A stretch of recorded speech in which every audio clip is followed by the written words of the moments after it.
മാസമൊക്കെ മഹാന്മാരായ അഖ്താബുകളെ അനുസ്മരിച്ച മാസം കൂടിയാണ്. അവരെ അനുസ്മരിക്കൽ കൊണ്ട് സാധുക്കളായ നാം ഉദ്ദേശിക്കുന്നത് അവരെ അനുസ്മരിച്ച് അവരുടെ ബർക്കത്തെടുക്കലും മഹാന്മാരെ അനുസ്മരിക്കുന്ന സദസ്സിൽ ഒരുമിച്ച് കൂടുമ്പോൾ നമ്മുടെ ദോഷങ്ങളൊക്കെ പൊറുപ്പിക്കാൻ സാധിക്കുമെന്നൊക്കെ നാം മനസ്സിലാക്കിയവരാണ്.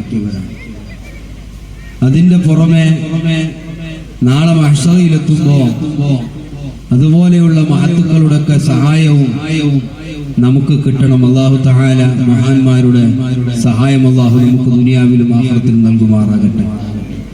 ഇന്ന് അസറിന്റെ ശേഷം പതാക ഉയർത്തലോടുകൂടി തുടങ്ങിയ ഈ പരിപാടി ഇന്നും നാളെയുമായി നടക്കുന്ന പരിപാടി കൂടിയാണ്. അൽഹംദുലില്ലാഹ്, ഇന്നത്തെ നമുക്ക് പ്രഭാഷണം നടത്തി തരുന്നത് നമ്മളൊക്കെ വലിയ ആദരവോടുകൂടി സ്നേഹത്തോടുകൂടി കാണുന്ന മഹാനായ ലുഖ്മാനുൽ ഹക്കീം സഖാഫി അല്ലാഹു ഉസ്താദിന്റെ എല്ലാ ക്ഷീണങ്ങളും അല്ലാഹു മാറ്റിക്കൊടുക്കുമാറാകട്ടെ. ഇത്ര ആളുകൾക്ക് സാധിക്കും എന്നൊന്നും നമുക്ക് ഈ സമയത്ത് പറയാൻ കഴിയില്ല. പകരം നമ്മുടെ എല്ലാ ദുആകളും ഈമാനോടുകൂടി മരിക്കണമെന്നാണ്. നമുക്കറിയാം അല്ലാഹു സുബ്ഹാനഹു വ തആല ഈ ലോകമല്ലാതെ മറ്റൊരു ലോകത്തിലേക്ക് നമ്മെ ഒരു പ്രാവശ്യം കൊണ്ടുപോകേണ്ടതും മരണത്തിന്റെ ശേഷം നാം ഒക്കെ മറ്റൊരു ലോകത്തിലേക്ക് എത്തുന്നവരാണ്. ആ ലോകത്തുള്ള വിജയമാണ് ശാശ്വതമായ വിജയം. അതുകൊണ്ട് ഒരു മുഅ്മിനായ മനുഷ്യനെ സംബന്ധിച്ചിടത്തോളം അവന്റെ എല്ലാ പ്രവർത്തനങ്ങളെ കൊണ്ടും ലക്ഷ്യം വെക്കുന്നത് അവസാനം ഈമാൻ സലാമത്തായി മരിക്കുക എന്നുള്ളതാണ്.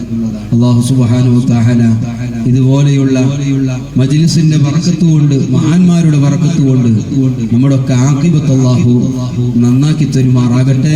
നമ്മളിൽ അജ്മീർ സദസ്സിൽ സഹകരിക്കുന്ന ഒരുപാട് ആളുകൾ സഹോദരിമാരുണ്ട്. അവരെല്ലാവരും കൂടിയിട്ട് 770ഓളം യാസീൻ ഓതി അറിയിച്ചിട്ടുണ്ട്. അതിലേറെ ദിക്റുകൾ അറിയിച്ചിട്ടുണ്ട്. ഖത്മുകൾ 10-12ഓളം ഖത്മുകൾ ആ ഉമ്മയുടെ പേരിൽ ഓതി അറിയിച്ചിട്ടുണ്ട്. അള്ളാഹു എല്ലാം കബൂലാക്കുമാറാവട്ടെ. അള്ളാഹു എല്ലാവരുടെയും എല്ലാ ഹലാലായ മുറാദും അള്ളാഹു ഹാസിലാക്കി ലോകങ്ങളിൽ അള്ളാഹു ശിഫയാക്കുമാറാവട്ടെ. പ്രത്യേക സാഹചര്യത്തിൽ നിൽക്കുന്നതിന് പ്രയാസമുള്ളതിനാലാണ് ഈ മഹത്തായ മജ്ലിസിൽ ഇരുന്നു കൊണ്ട് അല്പം ചില കാര്യങ്ങൾ പറയാം എന്ന് വെച്ചത്. അല്ലാഹു സുബ്ഹാനഹു വ തആല കബൂൽ ചെയ്യുമാറാകട്ടെ. സാധാരണ നമ്മുടെ മജ്ലിസുകളിലൊക്കെ എത്രയോ ആളുകൾ നിന്നുകൊണ്ട് പ്രഭാഷണം കേൾക്കാറുണ്ട്. സത്യത്തിൽ നിൽക്കുകയല്ല വേണ്ടത്, ഇരിക്കുകയാണ്. മജ്ലിസ് എന്ന് പറഞ്ഞതിൻ്റെ അർത്ഥം തന്നെ ഇരിക്കുന്ന സ്ഥലം. ഇൽമ് പറയാനും കേൾക്കാനും പഠിക്കാനും ഇരിക്കുന്ന സ്ഥലം എന്നാണ്. അതുകൊണ്ട് ഇൽമിന്റെ ബഹുമാനവും ആദരവും പ്രത്യേകതയും ഉൾക്കൊണ്ട് ആ സദസ്സിൽ പങ്കെടുക്കണം എന്ന് ഉദ്ദേശിക്കുന്ന ആളുകൾ പരമാവധി എവിടെയെങ്കിലും ഇരിക്കാനാണ് ശ്രമിക്കേണ്ടത് എന്ന് ഞാൻ ഓർമ്മപ്പെടുത്തുകയാണ്. ആ ഇരിക്കുന്ന സ്ഥലത്തിനാണ് ആ പ്രത്യേകത. നിന്നുകൊണ്ട് പ്രഭാഷണം കേൾക്കേണ്ടതില്ല എന്നല്ല പറഞ്ഞതിൻ്റെ അർത്ഥം. മജ്ലിസ് എന്ന് പറഞ്ഞ വാക്കിൻ്റെ അർത്ഥം തന്നെ ഇരിക്കുന്ന സ്ഥലം എന്നാണ്. വിശുദ്ധ കഅബ ഷരീഫിൻ്റെ തെക്ക് പടിഞ്ഞാറ് മൂലയിൽ സ്ഥാപിക്കപ്പെട്ട വെളുത്ത കല്ലായിരുന്ന, പിന്നീട് മനുഷ്യ സല്ലവാസങ്ങൾ തവാഫ് ചെയ്ത് മഖാമി ഇബ്രാഹിമിന്റെ പിറകിൽ പോയി 2 റക്അത്ത് നിസ്കരിച്ച് ആ സ്ഥലത്തോട് ചേർന്ന് കൊണ്ടാണ് ദുആ ചെയ്തിരുന്നത്. ഏത് സമയത്ത് നിങ്ങൾ കഅബയെ ശ്രദ്ധിച്ചാലും ആയിരക്കണക്കിന് ആളുകൾ തിക്കും തിരക്കും കൂടി അവിടെ വെച്ചുകൊണ്ട് പ്രാർത്ഥിക്കാൻ വേണ്ടി വെമ്പൽ കൊള്ളുന്നത് കാണാം. ഒരു പോലീസ് ഉദ്യോഗസ്ഥൻ ഒരു കയ്യിൽ കയറുവിട്ട് പിടിച്ച് ആളുകളെ ഇങ്ങനെ അവിടെ നിന്ന് നീക്കി മാറ്റിക്കൊണ്ടിരിക്കും. പക്ഷേ എത്ര പ്രയാസപ്പെട്ടാലും എത്ര ത്യാഗം ചെയ്താലും ആ സ്ഥലത്ത് വെച്ച് പ്രാർത്ഥിക്കുന്നതിന് ആളുകൾ വല്ലാതെ തിക്കും തിരക്കും കൂടാറുണ്ട്. ശിലയിട്ടുകൊണ്ട് സ്ഥാപിച്ചിരിക്കുന്ന കഅബാലയം പിൽക്കാലത്ത് ഖുറൈശികൾ പുതുക്കി പണിതപ്പോൾ ആ കഅബയിൽ നിന്ന് പൊളിച്ചെടുത്തിരിക്കുന്ന ഉരുപ്പടികൾ അതിന് മതിയാകാതെ വന്നപ്പോൾ അതല്പം ചെറുതാക്കി ആ ഭാഗം പുറത്താക്കിയിട്ട് പടുത്തതാണ്. അതിന്റെ മുക്കാൽ ഭാഗം കഅബയിൽ പെട്ടതാണ്. കഅബയിൽ വെച്ച് നിസ്കരിക്കണമെന്ന് ഉദ്ദേശിക്കുന്നവർ ഹിജ്ർ ഇസ്മായിലിൽ വെച്ച് നിസ്കരിച്ചാൽ മതിയാകുന്നതാണ്. മഹാനായ സയ്യിദുന ഉസ്മാൻ ഇബ്നു അഫ്ഫാൻ റളിയല്ലാഹു അൻഹു ഹിജ്ർ ഇസ്മായിലിലേക്ക് മഴ പെയ്യുമ്പോൾ കഅബയുടെ മുകളിൽ നിന്നുള്ള വെള്ളം ഒലിച്ചിറങ്ങാൻ വേണ്ടി സ്ഥാപിക്കപ്പെട്ടിരിക്കുന്ന ഒരു പാത്തിയുണ്ട്. മീസാൻ, സ്വർണം കൊണ്ട് നിർമ്മിക്കപ്പെട്ടിരിക്കുന്ന ഒരു പാത്തിയ. അതിന്റെ താഴ്ഭാഗത്ത് ഇരുന്നു കൊണ്ട് ഉസ്മാൻ റളിയല്ലാഹു അൻഹു അള്ളാഹുവിനോട് സ്വർഗം ചോദിച്ചപ്പോൾ മുത്തുനബി സ്വല്ലല്ലാഹു അലൈഹി വസല്ലമ പറഞ്ഞു, ഉസ്മാനെ, സ്വർഗത്തിൽ ഇരുന്നു കൊണ്ടാണോ സ്വർഗം ചോദിക്കുന്നത്? ആ സ്ഥലവും സ്വർഗത്തോപ്പിൽപ്പെട്ടതാണ്. ഇന്നും നിങ്ങൾക്ക് പോയാൽ അറിയാം, ടെലിഫോൺ ചെയ്താൽ നിങ്ങൾക്കറിയാം, ഏത് പാതിരാ സമയത്തും നട്ടുച്ച സമയത്തും ആളുകൾ ആയിരക്കണക്കിന് കാത്തുകെട്ടിക്കിടക്കുകയാ ആ സ്ഥലത്തുനിന്ന് നിസ്കരിക്കാൻ, അവിടെ ഒരു സുജൂദ് ചെയ്യാൻ, അവിടെ വെച്ചൊരു ദുആ ചെയ്യാൻ ആളുകൾ എത്ര ത്യാഗം ചെയ്തും അവിടെ കാത്തുകൊണ്ടിരിക്കുന്നു. കാരണം ആ സ്ഥലം സ്വർഗത്തോപ്പാണ്. മുത്ത് മുഹമ്മദുർ റസൂലുള്ളാഹി സ്വല്ലല്ലാഹു അലൈഹി വസല്ലമ സ്വർഗത്തോപ്പ് എന്ന് പറഞ്ഞ മറ്റൊരു സ്ഥലമാണ്. യഥാർത്ഥത്തിൽ റുക്നുൽ യമാനിന്റെയും ഹജറുൽ അസ്വദിന്റെയും ഈ രണ്ട് മൂലകൾക്കിടയിൽ കഅബാലയത്തിൽ മൂല എന്ന നിലയ്ക്ക് ഏറ്റവും പുണ്യപ്പെട്ട മൂല തെക്ക് പടിഞ്ഞാറ് മൂലയാണ്. അത് യമനിന്റെ ഭാഗത്തേക്കാണ് റുക്നുൽ യമാൻ എന്ന് പറയുന്നത്. കഅബയിൽ നിന്ന് തൊട്ടുമുത്തൽ പ്രത്യേകമായി സുന്നത്തുള്ള ഒരു സ്ഥലമുണ്ടെങ്കിൽ അത് റുക്നുൽ യമാനാണ്. കഅബയിൽ നിന്ന് ചുംബിക്കാൻ പറ്റുന്ന സ്ഥലമുണ്ടെങ്കിൽ അത് ഹജറുൽ അസ്വദാണ്. ആളുകളൊക്കെ എല്ലായിടത്തും ചുംബിക്കുന്നു, എല്ലായിടത്തും തൊട്ടുമുത്തുന്നു എന്നത് നമ്മൾ നോക്കണ്ട. അഇമ്മത്തവരെ ഗ്രന്ഥങ്ങളിൽ രേഖപ്പെടുത്തി വെച്ചിരിക്കുന്നത് അങ്ങനെയാണ്. ആ റുക്നുൽ യമാൻ എന്ന മൂലയിലെത്തുമ്പോൾ അവിടെ ഒന്ന് തൊട്ടിട്ട് കൈയൊന്ന് ചുംബിക്കൽ സുന്നത്താണ്. നിങ്ങൾ സഹാബാക്കളോട് പറഞ്ഞു, ഖുദു അന്നി മനാസിക്കക്കും, ഹജ്ജിന്റെയും ഉംറയുടെയും കർമ്മങ്ങൾ നിങ്ങൾ എന്നിൽ നിന്ന് കണ്ടോളൂ, പഠിച്ചോളൂ. അങ്ങനെ ലോകത്ത് ഖിയാമത്ത് നാൾ വരെ വരുന്ന വിശ്വാസികൾക്ക് ഹജ്ജും ഉറയും ചെയ്ത് കാണിച്ചു കൊടുക്കാൻ വേണ്ടി മുത്തുനബി സ്വല്ലല്ലാഹു അലൈഹി വസല്ലമ തങ്ങൾ ചെയ്ത ഹജ്ജത്തുൽ വദാഇല് അവിടുന്ന് ആളുകൾക്ക് പിറകിലായി നബി സല്ലല്ലാഹു അലൈഹി വസല്ലമ ഒട്ടകപ്പുറത്ത് തവാഫ് ചെയ്തിട്ട് തങ്ങളെ കയ്യിലുണ്ടായിരുന്ന വടി, ആ വടി കൊണ്ട് ഹജറുൽ അസ്വദിലേക്ക് ഇങ്ങനെ ചൂണ്ടിയിട്ട് ആ വടിയുടെ അഗ്രം ചുംബിക്കുകയാ തങ്ങൾ ചെയ്തത്. അതിനുവേണ്ടി തിക്ക് കൂടിയിട്ടില്ല, തിരക്ക് കൂടിയിട്ടില്ല. ഹബീബായ തങ്ങൾക്ക് ഹജറുൽ അസ്വദ് ചുംബിക്കണമെന്ന് തോന്നിയിട്ടുണ്ടെങ്കിൽ, ഹജ്ജിൽ അങ്ങനെ ചുംബിക്കണമെന്ന് ആഗ്രഹിച്ചിട്ടുണ്ടെങ്കിൽ, തവാഫ് ചെയ്യുമ്പോൾ അങ്ങനെ ചെയ്യലൊരു പ്രത്യേകമായി നബി സല്ലല്ലാഹു അലൈഹി വസല്ലമ തിക്കും തിരക്കും പരിഗണിക്കാതെ ചെയ്തേ പറ്റൂ എന്ന് തീരുമാനിച്ചിരുന്നുവെങ്കിൽ എന്തുകൊണ്ട് തങ്ങൾ അങ്ങനെ സാഹസപ്പെട്ടില്ല? തങ്ങൾക്ക് വേണ്ടി ആളുകൾ ഒഴുകിക്കൊടുക്കൂലേ? തങ്ങൾക്ക് വേണ്ടി ആളുകൾ ഒഴിഞ്ഞു കൊടുക്കൂലേ? പക്ഷേ നബി സല്ലല്ലാഹു അലൈഹി വസല്ലമ തങ്ങൾ പഠിപ്പിച്ചത് എങ്ങനെയാണ്?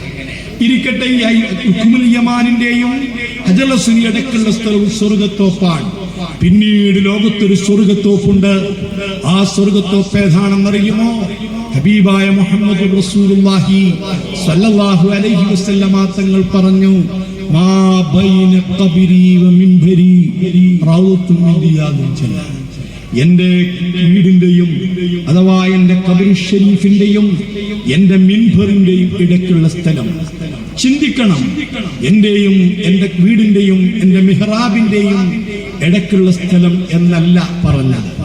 നബി സല്ലല്ലാഹു അലൈഹി വസല്ലമ തങ്ങളെ പാദസ്പർശം കൊണ്ട് അനുഗ്രഹീതമായതിന്റെ പേരില, തങ്ങൾ നടന്നതിന്റെ പേരില അത്രയ്ക്കും പുണ്യപ്പെട്ട സ്ഥലമായി മാറി സ്വർഗത്തോപ്പാണ് എന്ന് തങ്ങൾ പ്രഖ്യാപിച്ചതെങ്കിൽ ഈ മിമ്പറിലേക്ക് നടന്നതിനേക്കാൾ കൂടുതൽ തങ്ങൾ നടന്നിട്ടുണ്ടാവുക അവിടുത്തെ മിഹ്റാബിലേക്കാണ്. എപ്പോഴെങ്കിലുമൊക്കെയല്ലേ ഖുത്ബ ഓതാറുള്ളൂ. അതേ സമയത്ത് നിസ്കാരം എങ്ങനെയാണോ? ഓരോ ദിവസവും ചുരുങ്ങിയത് 5 തവണ മുത്തു മുഹമ്മദ് മുസ്തഫ മിഹ്റാബിലേക്ക് നിസ്കരിക്കാൻ വേണ്ടി പോകും. അപ്പൊ തങ്ങൾ കാല് വെച്ച് നടന്നത് കൊണ്ടാണ് അതിന്റെ പ്രത്യേകതയെങ്കിൽ എന്റെ വീടിന്റെയും എന്റെ മിഹ്റാബിന്റെയും ഇടയ്ക്കുള്ള സ്ഥലം എന്നല്ലേ തങ്ങൾ പറയേണ്ടത്? പക്ഷേ തങ്ങൾ പറഞ്ഞത് എന്റെ ഖബറിന്റെയും എന്റെ മിമ്പറിന്റെയും ഇടയ്ക്കുള്ള സ്ഥലമാണ്. എന്തേ കാരണം? അതൊരു ആലിം ഇൽമ് പറയാൻ നടന്നുപോയ സ്ഥലമാണ്. ആലിം ഇൽമ് പറയാൻ നടന്നുപോയ സ്ഥലമാണ്. അത് ഇൽമിന്റെ പ്രത്യേകതയാണ്. അത് ഇൽമിന്റെ ബഹുമാനമാണ്.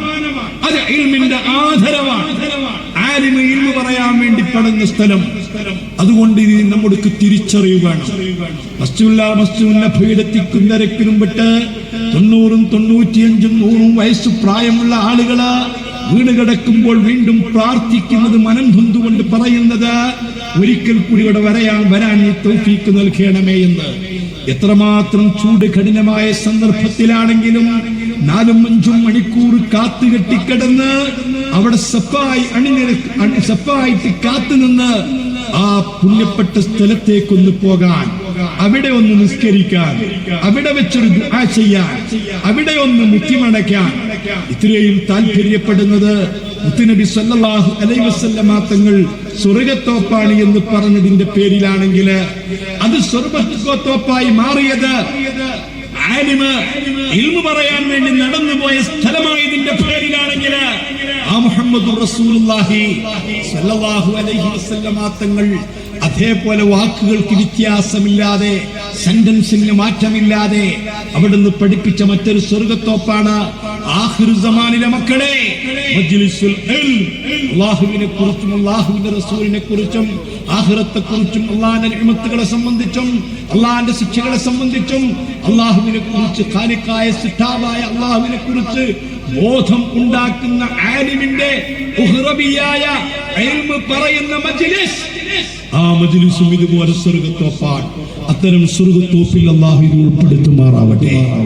അല്ലാഹു ഉൾപ്പെടുത്തുമാറാവട്ടെ. ആമീൻ പറയാൻ അല്ലാഹു നമുക്ക് തൗഫീഖ് നൽകുമാറാവട്ടെ. ഈ സദാത്തുക്കളും ആലിമീങ്ങളും സ്വാലിഹീങ്ങളും ഒരുമിച്ച് കൂടിയ ഈ മജ്ലിസിൽ പങ്കെടുക്കാൻ അല്ലാഹു നമുക്ക് തൗഫീഖ് തന്നതുപോലെ, അവൻ നമ്മെ അനുഗ്രഹിച്ചതുപോലെ ഇതിന്റെ പുണ്യം നേടാനും അതുകൊണ്ട് പാപങ്ങൾ പൊറുപ്പിക്കാനും അതുകൊണ്ട് നാളെ ആഖിറത്തിലേക്ക് എന്തെങ്കിലും സമ്പാദിക്കാനും അല്ലാഹു എനിക്കും നിങ്ങൾക്കും തൗഫീഖ് നൽകുമാറാകട്ടെ. ആമീൻ. ഞാൻ ഇന്നിവിടെ പ്രസംഗിക്കാൻ ഉദ്ദേശിച്ചതായിരുന്നില്ല. മറിച്ച് കഴിഞ്ഞ ദിവസം ഡോക്ടറെ കാണാൻ വേണ്ടി പോയപ്പോൾ എന്നോട് 1-2 ദിവസമായിട്ട് ഹോസ്പിറ്റൽ അഡ്മിറ്റ് ആവണമെന്ന് പറഞ്ഞതായിരുന്നു. ഹോസ്പിറ്റൽ അഡ്മിറ്റ് ആയി കഴിഞ്ഞാൽ പ്രസംഗിക്കാൻ വരാൻ പറ്റൂല. ഈ സാദാത്തുക്കളോടൊന്നും അത് പറയാൻ പറ്റൂല. ഈ സാദാത്തുക്കളെ പ്രാർത്ഥനയും ഇവരെ സാന്നിധ്യവും ഇവരെ ആശീർവാദവും ഇവരുടെ പ്രാർത്ഥനയുമാണ് ഏറ്റവും വലുത് എന്ന് മനസ്സിലാക്കിക്കൊണ്ട് മാത്രമാ ഇന്ന് ഈ പ്രഭാഷണത്തിൽ ഞാൻ എത്തിയത്. അല്ലാഹു സുബ്ഹാനഹു വ തആല ഈ സാദാത്തുക്കളുടെ ബഹുമാനം കൊണ്ട്, അവർക്ക് റബ്ബ് നൽകിയിട്ടുള്ള ആദരവ് കൊണ്ട്, അവർക്ക് റബ്ബ് നൽകിയിട്ടുള്ള പ്രത്യേകത കൊണ്ട്, അവരെ ശിരകളിൽ ഓടിക്കൊണ്ടിരിക്കുന്ന രക്തത്തിന്റെ പവിത്രത കൊണ്ട് നമ്മുടെ സർവ്വ പ്രശ്നങ്ങളും അല്ലാഹു പരിഹരിച്ചു നൽകുമാറാവട്ടെ. അഹ്ലു ബൈത്തിനെ പറ്റി മുത്തു മുഹമ്മദ് പോലെയാണ്. ഈ ഉദാഹരണത്തെ കുറിച്ച് നിങ്ങൾ ആരെങ്കിലും ചിന്തിച്ചിട്ടുണ്ടോ?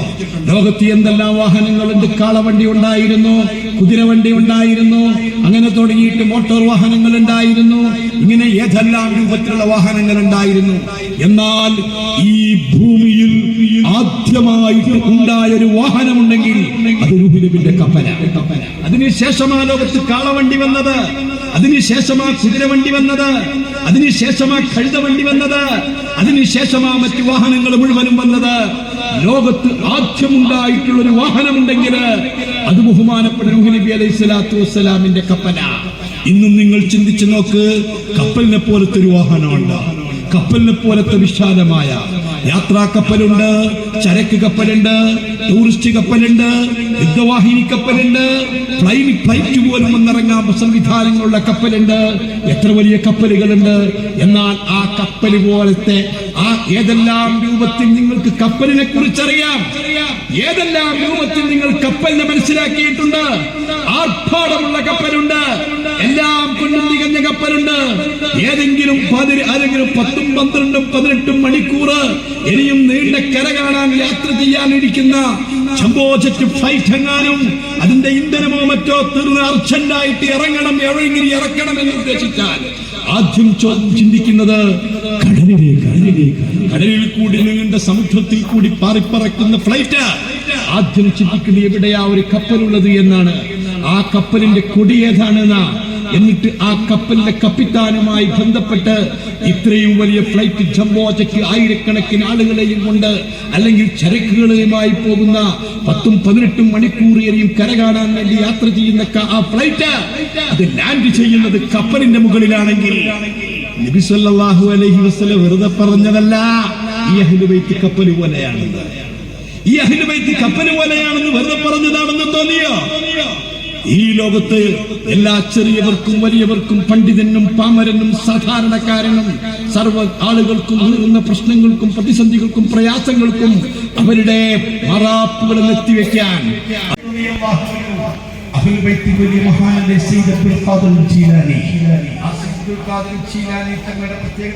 ഉൾക്കൊള്ളുന്ന ആ സംഘത്തെ യാത്രാ സംഘത്തെ കൊള്ള ചെയ്തിട്ട്